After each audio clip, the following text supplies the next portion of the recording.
Sup guys? So day 412, very late at night, that late that it's right now 12:30. Initially starting off with my pull-ups, I actually wanted to go for a maximal effort. As soon as I jumped up, grabbed the bars, my head started pounding. It wasn't just little bit pounding, it was pounding pretty hard. First I got up to 10 to 15 reps and I was thinking, yeah, I got this. And then as soon as I hit 20, I couldn't bear my head discomfort. When the fact that I knew as soon as I stopped, the pain will improve a little bit. Pain's still there a little bit. I think I need to go to sleep and that'll help significantly. So yeah, I didn't do as well as I could and should have done if I didn't have this sort of head discomfort. Push-ups side of things, I videoed that today as well, just to reconfirm that my core is weak. You'll see in some of my sets where I've got a bit of a lumbar sort of lordosis, where I've got, my pelvic tilt is going the wrong direction, and it's it looks pretty piss poor, and it shows that my core isn't as strong as I would like it to be. Something that hopefully with doing these ongoing push-ups, that my core strength will increase and enhance, which will therefore allow me to A, get better pull-ups, B, improve my my form of my push-ups itself. You'll see what I mean when I'm doing my push-ups. When back in days when I did push-ups, there was no slouch in my lower back. It used to be flat and it was picture perfect.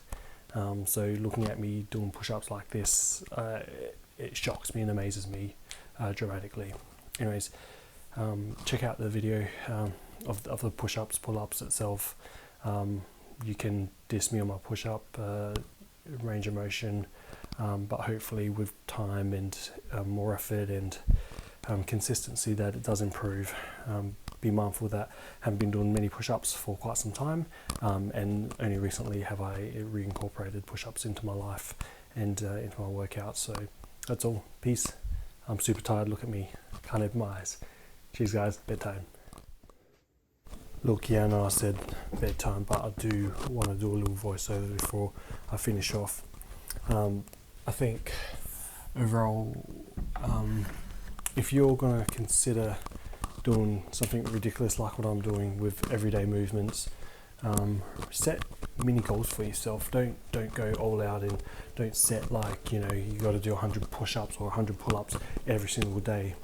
The reason why I say that is because you're going to potentially hurt yourself if you're not sort of mildly conditioned.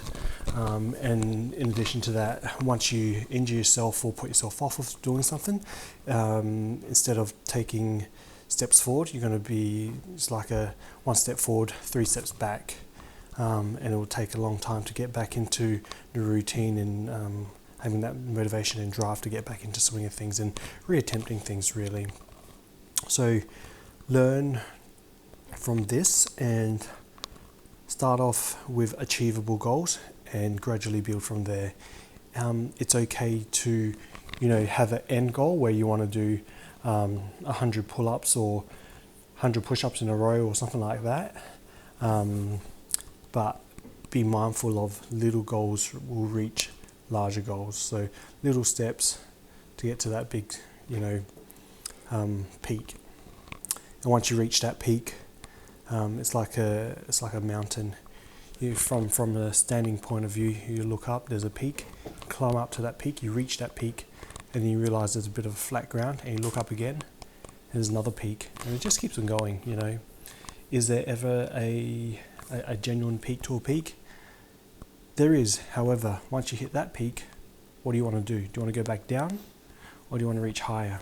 You'll work a way to reach higher, or you can be comfortable on your peak. You can set up a little shop, you can set up, a little house and just relax and be humble with where you've reached and where you've become.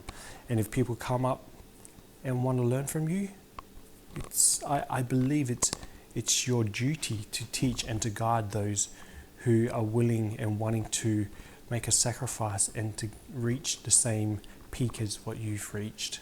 And it's okay, and life is about learning. So if you're there to not share your knowledge and your wealth of skills and experience, what's the point of life when you want to just be all greedy and selfish and not share anything? That's just wrong. There's so much you can share and teach others out there where they'll gain benefit, and you may not initially get any thanks, but sometimes it's a nice feeling to just guide someone the direction where they want to go, but you've got those skills and that knowledge, and you can teach them to improve themselves and to get out of a ruckus or to get out of a poor lifestyle or something along those lines, And I don't know how many times I've seen it before where someone's got so much knowledge, so much skills, but they refuse and they're hesitant to share it. Why? It's super duper frustrating, and I don't know. I just hope that one day when people are gaining and learning all this knowledge, I get it that some people want to make a buck out of it because without making that buck, they're not able to put food on the table. That's okay, as long as you're sharing that knowledge in some way or another, and not obviously making a excessive gross profit from it, because that is also not fair. Share your wealth, your knowledge, your worth, but also consider being humble about it, whether or not that's small bits of knowledge for free. That's all. Anyways, peace out, guys. That's all from me. Peace.